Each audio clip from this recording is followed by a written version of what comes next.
సాధారణంగా మన శరీరంలో ఏదైనా సమస్య వస్తే దాని పరిష్కారం చాలా మెకానికల్గా అంటే చాలా స్పష్టంగా ఉంటుంది కదా. అవును, ఖచ్చితంగా. చాలా డైరెక్ట్‌గా తెలుస్తుంది మనకి. రైట్. ఉదాహరణకు ఇప్పుడు కాలు కానీ చెయ్యి గాని విరిగిందనుకోండి, మనం వెంటనే ఏం చేస్తాం? హాస్పిటల్కి వెళ్తాం, ఒక ఎక్స్రే తీయిస్తాం. కరెక్ట్. ఆ, నలుపు తెలుపుల ఇమేజ్లో విరిగిన ఎముక ఎక్కడుందో మనకు చాలా స్పష్టంగా కనిపిస్తుంది. డాక్టర్ కూడా ఆ పగుల్ను చూపిస్తూ ఆ సమస్య ఇక్కడే ఉంది అని ఖచ్చితంగా వేలుపెట్టి చూపిస్తారు. అవును. ఆ క్లారిటీ మనకొక రకమైన రిలీఫ్ ఇస్తుంది గదా! ఖచ్చితంగా ఇస్తుంది.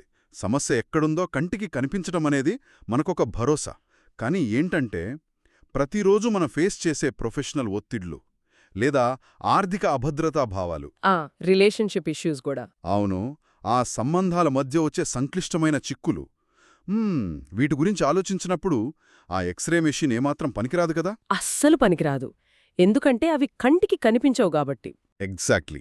సమస్య ఎక్కడుందో మనకు కంటికి కనిపించదు, కానీ ఆ నొప్పి, ఆ భారం మాత్రం అడుగడుగునా మనకు చాలా స్పష్టంగా తెలుస్తూ ఉంటుంది. నిజమే. సో ఈరోజు మనం ఏం చేయబోతున్నామంటే, మన ముందున్న కొన్ని అద్భుతమైన మూల గ్రంథాలను, ముఖ్యంగా భగవద్గీతలో దాగిన ఆ అంతర్గత మానసిక పరిష్కారాలను ఒకసారి లోతుగా విశ్లేషించబోతున్నాం. ఇది చాలా అవసరమైన విషయం. అవునండి. కంటికి కనిపించని ఈ అదృశ్య సమస్యల వెనుక ఉన్న అసలు కారణాలేమిటి, వాటిని మనం ఎలా అర్థం చేసుకోవాలనేది మన ఈనాటి లక్ష్యం. ఆ! మీరన్నట్టు ఈ కంటికి కనిపించని సమస్యల గురించే ఈ గ్రంథాలు ఒక అద్భుతమైన కోణాన్ని మనకు చూపిస్తాయి. ఒక రకంగా చెప్పాలంటే చెప్పండి. ఏంటంటే, మనం ఎప్పుడూ మన సమస్యలను మనకు బయట ఉన్న శత్రువులుగా చూస్తుంటాం కదా. అవును, ఇది చాలా కామన్. అంటే ఇప్పుడు ఆఫీస్లో మనకు ప్రమోషన్ ఇవ్వని బాస్ కావచ్చు, లేదా మన అవసరాలకు సరిపోని బ్యాంక్ బ్యాలెన్స్ కావచ్చు, లేదా మన చుట్టూ ఉన్న ఈ విపరీతమైన పోటీ ప్రపంచం కావచ్చు. కరెక్ట్. వీటన్నింటినీ ఎదుర్కోవడానికి మనం ఎప్పుడూ బయట పోరాడుతూ ఉంటాం. కానీ ఈ మూల గ్రంథం మనకు చెప్తున్న అత్యంత విప్లవాత్మకమైన విషయమేమిటంటే, ఏంటది? అసలు యుద్ధం మన బయట ఎక్కడా జరగడం లేదు. ఆ పోరాటం, ఆ స్ట్రగుల్ మొత్తం మన లోపలే, మన మనసులోనే జరుగుతోంది. వావ్! బయట జరిగేది కేవలం ఆ అంతర్గత సంఘర్షణకు ఒక రిఫ్లెక్షన్, ఒక ప్రతిబింబం మాత్రమే. అంటే మీరు చెప్పేది, మన లోపల జరిగే ఆ యుద్ధం అనే ఈ కాన్సెప్ట్ని అర్థం చేసుకోవాలంటే మనం నేరుగా కురుక్షేత్ర యుద్ధభూమికి వెళ్ళక తప్పదు అంటారు? ఖచ్చితంగా. అక్కడి నుండే అసలు కథ మొదలవుతుంది. గ్రంథంలో ఈ సన్నివేశం చాలా నాటకీయంగా ప్రారంభమవుతుంది కదా. రెండు వైపులా ఆ సైన్యాలు మోహరించుంటాయి, శంఖారావాలు మోగుతూ ఉంటాయి. అవును, ఆ వాతావరణం చాలా ఉద్రిక్తంగా ఉంటుంది. ఆ సమయంలో అర్జునుడు రథం మీద నిలబడి ఉన్నాడు, కాని ఆ శత్రుస్థానంలో ఉన్న తన సొంత కుటుంబాన్ని, తనను ఒడిలో కూర్చోబెట్టుకుని పెంచిన తాతను, తనకు విద్య నేర్పిన గురువులను చూస్తాడు కదా. చూడగానే అతడు అకస్మాత్తుగా మానసికంగా కుప్పకూలిపోతాడు. అంటే గ్రంథంలో వర్ణించిన ఆ ఫిజికల్ సిమ్టమ్స్ గమనిస్తే, అతని చేతిలోంచి ఆయుధం జారిపోతుంది, చర్మం కాలిపోతున్నట్లనిపిస్తుంది, నోరెండిపోతుంది. అవును, ఇవన్నీ చాలా క్లియర్గా మెన్షన్ చేశారు. ఇది చూస్తుంటే ఒక సాధారణ భయంలాగా లేదు. నేటి మన మెడికల్ టెర్మినాలజీలో చెప్పాలంటే ఇదొక పూర్తిస్థాయి పానిక్ అటాక్ లాగా కనిపిస్తోంది నాకు. ఆ పోలిక చాలా ఖచ్చితమైనది. పానిక్ అటాక్ అనేదే కరెక్ట్ వర్డ్ అక్కడ. ఆ క్షణంలో మనం అర్జునుడిని కేవలం ఒక వీరుడుగా మాత్రమే చూడకూడదు. మరి ఎలా చూడాలి? అతడు మనందరికీ ఒక ప్రతీక. అంటే జీవితంలో అత్యంత కష్టమైన, సంక్లిష్టమైన నిర్ణయాలు తీసుకోవాల్సి వచ్చినప్పుడు, నైతికపరమైన డైలమాలు ఇరుక్కున్నప్పుడు కదా. అవును, ఆ నైతికపరమైన సందిగ్ధంలో ఉన్నప్పుడు దారి తోచక గన్వరగోళానికి గురయ్యే ప్రతి మనిషికి అర్జునుడొక ప్రతిరూపం. రైట్. తుందేమో అన్నా ఒక ఎగ్జిస్టెన్షియల్ క్రైసిస్ అన్నమాట. Existential crisis, correct. ఆ సంక్షోభ పరిస్థితుల్లో కృష్ణుడు కేవలం బాణాలెలా వెయ్యాలో, శత్రువులను ఎలా కొట్టాలో చెప్పలేదు. స్ట్రాటజీస్ చెప్పలేదంటారు. అవును, ఒక మనిషి లోపల నుండి ఎలా దృఢంగా ఉండాలో, తన స్వంత ఇమోషన్స్ నుండి, ఆ భావోద్వేగాల నుండి ఎలా బయటపడాలో దారి చూపించాడు. ఒక రకంగా చెప్పాలంటే ఇది మనలో చాలామందికి రెగ్యులర్గా ఎదురయ్యే పరిస్థితే. ఇప్పుడు ఉదాహరణకు కెరియర్లో అత్యంత ముఖ్యమైన ఇంటర్వ్యూకు వెళ్ళినప్పుడు, లేదా ఎవరితోనైనా ఒక కష్టమైన కాన్వర్జేషన్, ఒక కష్టమైన సంభాషణ చేయాల్సొచ్చినప్పుడు, ఖచ్చితంగా అకస్మాత్తుగా భయంతో వెనక్కి తగ్గిపోతాం మనం. కళ్ల ముందన్నీ స్పష్టంగా ఉన్నా లోపలేదో తెలియని భయం మనల్ని ఆపేస్తుంది. అవును కదా. అక్కడ ఆయుధాన్ని కింద పడేయడమంటే మన బాధ్యత నుండి మనం తెలివిగా ఒక సాకు వెతుకుని పారిపోవాలని చూడటమే. నిజమే. మరి ఇక్కడ నాకొక డౌట్. ఈ భయానకమైన పానిక్ అటాక్ నుండి బయటపడటానికి కృష్ణుడు ఎంచుకున్న మార్గమేమిటి? అంటే ఏదైనా మోటివేషనల్ స్పీకర్లాగా నువ్వు గొప్ప వీరుడివి, నువ్వు సాధించగలవు అని ప్రోత్సహించాడా? ఆశ్చర్యకరంగా ఆయన ఆ పని అస్సలు చేయలేదా? లేదు. ఎందుకంటే తాత్కాలికమైన మోటివేషన్ అనేది ఒక పెయిన్ కిల్లర్ లాంటిది. అది జస్ట్ సిమ్టమ్స్ని కవర్ చేస్తుంది కానీ ఆ సమస్య మూలాలను నాశనం చెయ్యదు. ఓహో. భయం మరియు ఆ గందరగోళం నుండి ఒక వ్యక్తిని బయటకు తీసుకురావడానికి కృష్ణుడు నేరుగా అసలు ఆ వ్యక్తి యొక్క గుర్తింపు అంటే ఐడెంటిటీ గురించి ఒక లోతైన పాఠం మొదలుపెడతాడు. ఐడెంటిటీ గురించి అంటే ఎలా? మనం ఎవరిమీ అన్న పునాది మీదే మన భయాలన్నీ ఆధారపడి ఉంటాయి కదా. అవును. శరీరం మారుతుంది, వృద్ధాప్యానికి గురవుతుంది, చివరకు నశిస్తుంది. కాని మన నిజమైన అస్తిత్వమైన ఆత్మ శాశ్వతమైనది అని చెప్తాడు. దాన్ని మంటలు కాల్చలేవు, నీరు తడపలేదు అంటారు. ఎగ్జాక్ట్లీ.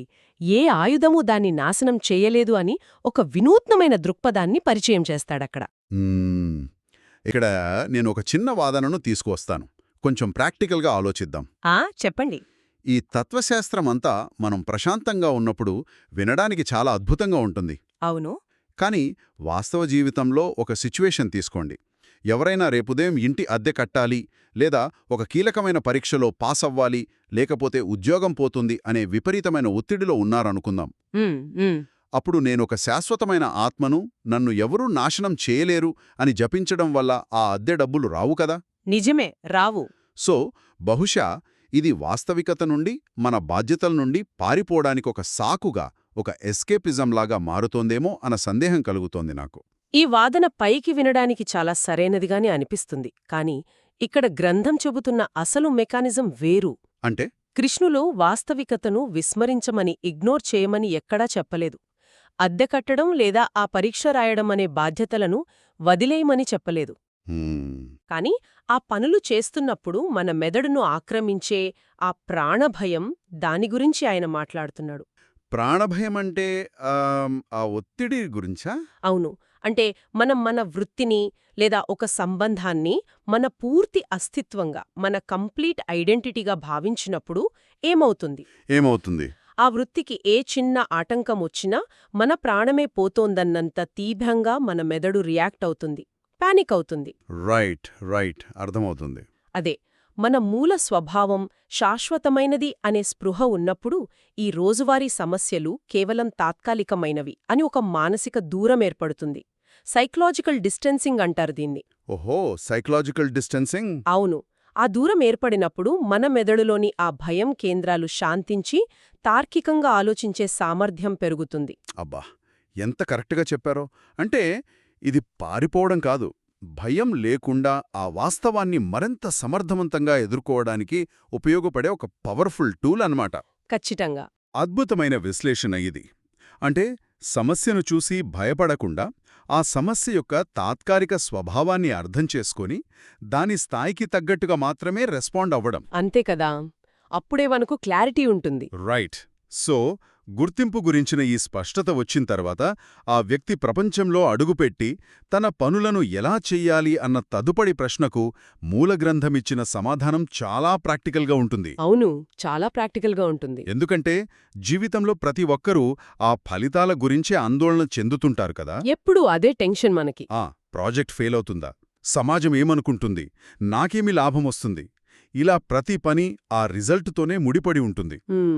కాని మన నియంత్రణ కేవలం మనం చేసే కర్మ అంటే పని మీద మాత్రమే ఉంటుందని, ఆ రాబోయే ఫలితాల మీద మనకు ఎలాంటి అధికారమూ లేదని గ్రంథం నొక్కి చెబుతోంది. ఇది నిజంగా సాధ్యమేనా? సాధ్యమే. ఆ భావననే కర్మయోగం అని పిలుస్తారు. కర్మయోగం. అవును. ఫలితాల మీద ఆశ, అహంకారం లేకుండా కేవలం చేయాల్సిన పనిని సరైన మానసిక స్థితితో చేయటమే దీని సారాంశం. రైట్. చాలామంది కర్మయోగం అంటే ఉచితంగా పనిచేయడం, ఫ్రీగా సర్వీస్ చేయడం లేదా సన్యాసం తీసుకోవటం అనుకుంటారు. అవును, జనరల్గా అలానే అనుకుంటారు కదా. కాని అది కాదు. పనులు మానేయడం కర్మయోగం కాదు.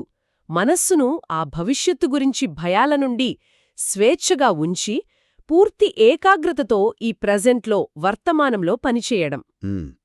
మనం ఫలితంతో ఎమోషనల్గా అటాచ్ అయినప్పుడు ఏమవుతుందంటే మనలో ఆందోళన మొదలవుతుంది.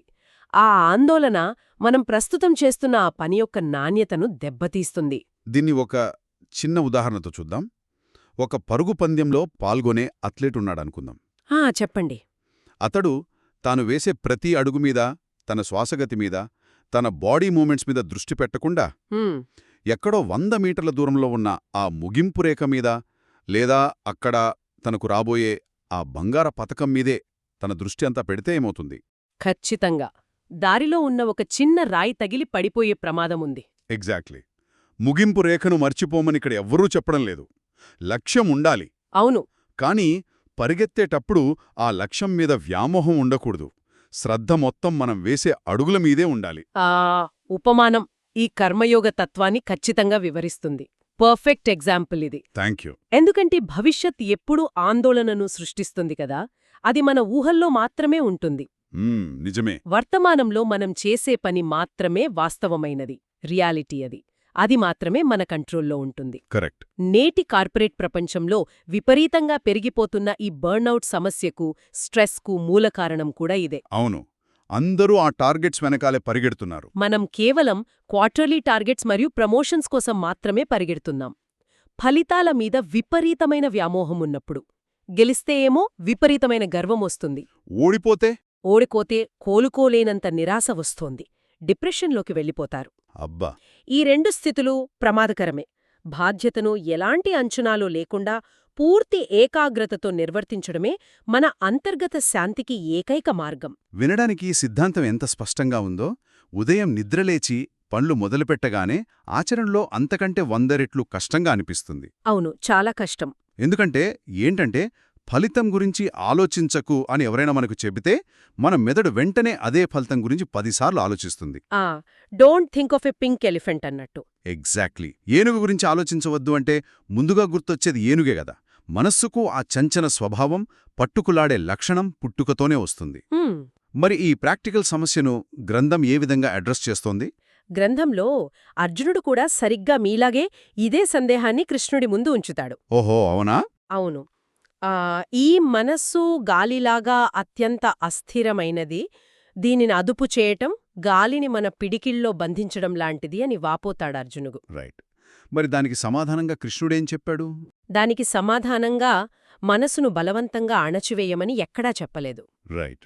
మనస్సును దారిలోకి తీసుకురావడానికి 2 శక్తివంతమైన పనిముట్లను సూచించింది గ్రంథం. ఒకటి అభ్యాసం, అంటే నిరంతర సాధన, ప్రాక్టీస్ అన్నమాట. రెండవది వైరాగ్యం, అంటే నిస్సంగత్వం. ఇంగ్లీష్లో చెప్పాలంటే డిటాచ్మెంట్. మన ఆలోచనలు ఎటు వెళుతున్నాయో గమనిస్తూ వాటిని పదే పదే వర్తమానంలోకి తీసుకురావడమే ఈ అభ్యాసం. ఈ వైరాగ్యం లేదా డిటాచ్మెంట్ అనే పదం బహుశా చాలా అపార్థాలకు గురైన పదం అనుకుంటాను. అవును, చాలామందికి దీనిమీద తప్పుడు అభిప్రాయముంది. నేటి సమాజంలో చాలామంది తమ పనులను బలవంతంగా ఎందుకు నియంత్రించాలని చూసి ఫెయిలవుతున్నారో ఒకసారి ఆలోచిస్తే ఈ విషయం అర్థమవుతుంది మనకి. ఎలా? ఇప్పుడు ఉదాహరణకు, ఎవరైనా బరువు తగ్గాలని చాలా కఠినమైన డైట్ మొదలు పెడతారనుకోండి. 1-2 రోజులు తమ కోరికలను బలవంతంగా అణిచివేస్తారు. ఆ తర్వాతేమవుతుంది? ఆ మనస్సు తీవ్రంగా తిరుగుబాటు చేస్తుంది. ఒక్కసారిగా ఆ డైట్ మానేసి రెట్టింపు తింటారు. కరెక్ట్. క్రేవింగ్స్ పెరిగిపోతాయి. అవును. ఎందుకంటే అక్కడ అవగాహనతో కూడిన సాధన లేదు. కేవలం ఒక బలవంతపు అణిచివేత ఉంది, సప్రెషన్ ఉంది. ఖచ్చితంగా.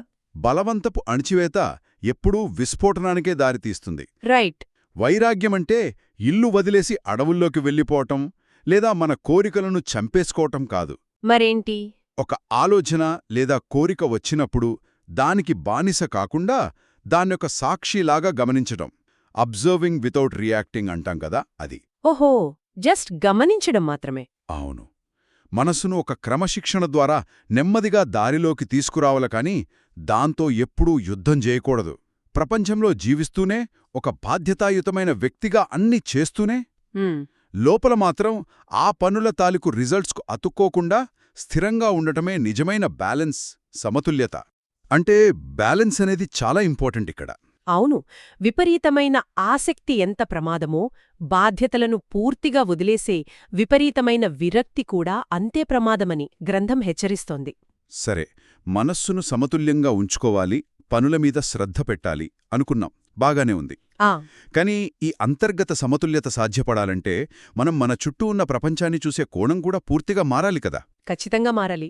వ్యక్తిగత స్థాయి నుండి మన ఆలోచనా పరిధిని విశ్వస్థాయికి విస్తరించినప్పుడు మాత్రమే ఆ అహంకారం అనేది తగ్గుతుంది. అవును. ఈ మార్పును తీసుకురావడానికి మూలగ్రంథం ఆ విశ్వరూపమైన అద్భుతమైన ఘట్టాన్ని ఎలా ఉపయోగించుకుందో కాస్త వివరిస్తారా? తప్పకుండా. విశ్వరూప సందర్శనమనేది కేవలం కళ్ళు చెదిరే ఒక అద్భుత దృశ్యం కాదు. మరేంటది? అది ఈ సృష్టిరొక్క అసలైన స్వభావాన్ని, ఒక రకంగా పర్యావరణ వ్యవస్థను అంటే సిస్టమ్స్ థింకింగ్ని ఒకే ఫ్రేమ్లో చూపే ఒక అద్భుతమైన రూపకం. ఈ మొత్తం విశ్వం, అందులో ఉన్న ప్రతి జీవి, ప్రతి అణువు ఒకదానికొకటి ఎంత బలంగా కనెక్ట్ అయ్యున్నాయో, ఇంటర్ కనెక్టెడ్గా ఉన్నాయో అది స్పష్టం చేస్తోంది. రైట్. సృష్టిలో ఏదీ స్వతంత్రంగా ఒంటరిగా మనుగడ సాగించలేదు. ఆధునిక క్వాంటం భౌతిక శాస్త్రం మరియు పర్యావరణ శాస్త్రం కూడా ఈరోజు మనకు ఇదే విషయాన్ని చెప్తున్నాయి గదా. అవును, సైన్స్ కూడా అదే చెప్తోంది. మనం ఒక భారీ గడియారంలో ఒక చిన్న చక్రం లాంటివారమని ఆ ఘట్టం వివరిస్తోంది. ఇక్కడ ఒక ప్రాక్టికల్ క్వశ్చన్ అడుగుతాను. ఈ పరస్పర అనుసంధానం గురించి తెలుసుకోవడం వల్ల మన రోజువారీ జీవితంలోనే ఆందోళన ఎలా తగ్గుతుంది? ఆ ఎందుకంటే విపరీతమైన ఆందోళనలో ఉన్నవాడికి విశ్వరూపం గుర్తొస్తుందా అసలు? ఇది చాలా ముఖ్యమైన పాయింట్ అడిగారు మీరు. మనం సమస్యల్లో ఉన్నప్పుడు మనందరికీ ఒక మెయిన్ క్యారెక్టర్ సిండ్రోమ్ అనేది ఉంటుంది. మెయిన్ క్యారెక్టర్ సిండ్రోమ్ అంటే అంతా నా చుట్టూ జరుగుతోంది అనుకోవడమా? ఎగ్జాక్ట్లీ. నాకే ఎందుకిలా జరుగుతోంది, నేనొక్కడే ఎందుకు ఈ ప్రపంచంలో ఇన్ని కష్టాలు పడుతున్నానో అని మన చుట్టూ మనమే ఒక గీత గీసుకుని ఆ చిన్న సర్కిల్లోనే బాధపడుతూ ఉంటాం. అవును, ప్రతి ఒక్కరూ వాళ్ల సమస్యే అతిపెద్ద సమస్య అనుకుంటారు. కాని ఈ విశ్వరూప స్పృహ వచ్చినప్పుడేమవుతుందంటే మన వ్యక్తిగత అహంకారం, ఆ ఈగో కరిగిపోతుంది. మనం ఈ అనంతమైన ప్రకృతిలో ఒక చిన్న భాగం మాత్రమేనని, మన సమస్యలు ఈ కాల ప్రవాహంలో ఒక చిన్న నీటి బుడగలాంటివని అర్థమవుతుంది. అబ్బా! ఎప్పుడైతే ఆ విశాల దృక్పథం వస్తుందో ఆటోమేటిక్గా మన సమస్యల తీవ్రత మన మనసులో తగ్గిపోయి ఒక అపారమైన ప్రశాంతత ఏర్పడుతుంది. అంటే మన సమస్యల పరిమాణాన్ని ఒక సరైన కోణంలో, పర్స్పెక్టివ్లో చూడటం అన్నమాట. అవును. స్వార్థం నుండి సమిష్టివైపు ప్రయాణం. అయితే మరి ఈ ఉన్నతమైన స్పృహను, ఆ హయ్యర్ కాన్షియస్నెస్ను చేరుకోవడానికి గ్రంథం అందరికీ ఒకే మార్గాన్ని నిర్దేశించిందా? లేదు. ఎందుకంటే మనుషులందరూ ఒకేలా ఆలోచించరు కదా. ఒకరికి ప్రతిదాన్ని విశ్లేషించడం ఇష్టం, మరొకరికి కేవలం పనిచేయడం ఇష్టం, ఇంకొకరికి కేవలం నమ్మకం మరియు ప్రేమతో ఉండిపోవడం ఇష్టం కదా. అవును, ఈ మూలగ్రంథం యొక్క గొప్పదనమే ఆ వైవిధ్యతను అంగీకరించడంలో ఉంది. ఇది ఒకే ఒక్క మార్గాన్ని ఎవరిపైనా రుద్దలేదు, వన్ సైజ్ ఫిట్స్ ఆల్ అన్నట్టు కాదనమాట. ఓహో. మనుషుల మానసిక తత్వాలను బట్టి విభిన్న మార్గాలను సూచించింది. ఎలాంటి మార్గాలు? ప్రతి విషయాన్ని తార్కికంగా, లాజికల్గా విశ్లేషించి సత్యాన్ని తెలుసుకోవాలని తప్పించేవారికోసం జ్ఞానయోగం ఉంది. రైట్. వాదనలు, విశ్లేషణల కంటే పవిత్రమైన ప్రేమ మరియు సంపూర్ణ అంకితభావంతో విశ్వంతో మమేకమయ్యేవారికోసం భక్తియోగముంది. ఇక సమాజం కోసం నిస్వార్థంగా పనిచేస్తూ తమ కర్మల ద్వారానే ఉన్నత స్థితిని చేరుకోవాలనుకునే యాక్టివ్ పీపుల్ కోసం, క్రియాశీలక వ్యక్తుల కోసం కర్మయోగముంది. చూస్తుంటే ఈ విభజన మన ఆధునిక పర్సనాలిటీ టెస్ట్ల కంటే కూడా ఎంతో లోతైందిగా అనిపిస్తోంది కదా. ఖచ్చితంగా. అంటే మీరు ఏ మార్గాన్ని ఎంచుకున్నారన్నది ముఖ్యం కాదనమాట. గమ్యం ఒకటే అయినప్పుడు ఆ ఎంచుకున్న మార్గంలో మీ ప్రయాణం ఎంత సిన్సియర్గా సాగుతోంది అన్నదే ప్రధానాంశం ఇక్కడ. అవును, ఆ చిత్తశుద్ధి అనేది చాలా ముఖ్యం. మనం చర్చిస్తున్న ఈ విషయాలన్నీ వింటుంటే అసలు కథ ప్రారంభంలో ఆ రథం మీద కుప్పకూలిపోయిన అర్జునుడికి, చివర్లో పూర్తి స్పష్టతతో నిలబడిన అర్జునుడికి మధ్య ఎంత అద్భుతమైన ట్రాన్స్ఫర్మేషన్ జరిగిందో స్పష్టంగా అర్థమవుతోంది. అవును, కాని ఇక్కడే మనం ఒక సూక్ష్మమైన విషయాన్ని గమనించాలి. ఏంటది? కృష్ణుడు ఇదంతా చెప్పిన తరువాత కూడా అర్జునుడి ముందున్న పరిస్థితులేమీ మారలేదు. అవును కదా. శత్రు సైన్యం అక్కడే ఉంది, యుద్ధం జరగాల్సిందే, ఆయుధాలు ప్రయోగించాల్సిందే. అంటే బాహ్య ప్రపంచంలో, ఆ ఎక్స్టర్నల్ వరల్డ్లో ఏ మార్పు రాలేదు. కాని అర్జునుడి అంతర్గత ప్రపంచం పూర్తిగా మారిపోయింది. గందరగోళం పోయి స్పష్టతొచ్చింది.